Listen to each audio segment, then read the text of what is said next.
नमस्कार। 9 ग्रहों के अलावा 9 शक्तियाँ भी ब्रह्मांड में विद्यमान हैं, जिनका भौतिक अस्तित्व ब्रह्मांड में ही लुप्त है। ये 9 शक्तियाँ 9 ग्रहों के उन प्रभावों का उद्घोष करती हैं जो जीवन में हर प्रकार के दुख का निर्माण करते हैं। प्रकाशहीन रहते हुए भी 9 ग्रहों की ये परछाइयाँ मानव में अपना खतरनाक खेल खामोशी से खेलती रहती है। ये आप्रकाशीय ग्रह सबसे बुरे कर्मों के बारे में संकेत देते हैं, जिन्हें पाप माना जाता है। ये आप्रकाश ग्रह जब किसी भाव में बैठते हैं और उस भाव में किसी ग्रह से युति करते हैं तो ये प्रभावी हो जाते हैं, अन्यथा नहीं।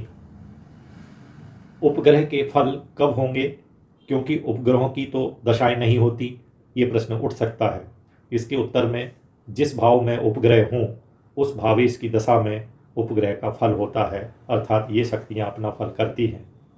जातक के जन्म के समय यदि मांदी, व्यतिपात, बृहति, अर्धयाम, पात योग, कुश विस्कुंभ योग या भद्याकरण क्षय तिथि वृद्धि तिथि में किसी का जन्म हो तो उस जातक का जन्म राजा के यहाँ क्यों ना हो तो भी वो भिखारी और दरिद्री होता है।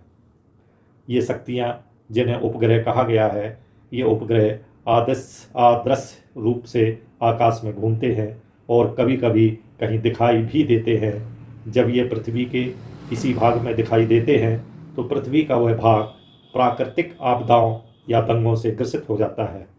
ये सभी काल्पनिक आप्रकाशीय छायाग्रह या उपग्रह हैं, जिनके नाम हैं गुलिक या मांदी, यमघंट, अर्धपहर, काल, धूम, पात, परिधि, इंद्रचाप और उपकेतु। ये सभी उपग्रह मंगल, राहु, चंद्र, शुक्र, केतु के विपरीत प्रभावों को दर्शाते हैं।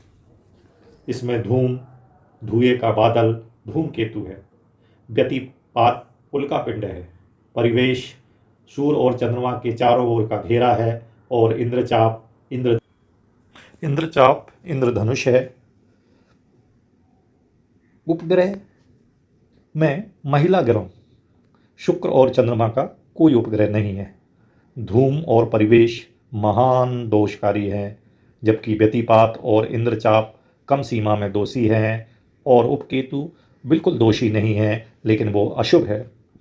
यहाँ पे उपग्रहों में आया है गुलिक और मांदी, ये दो हैं या ये एक ही है।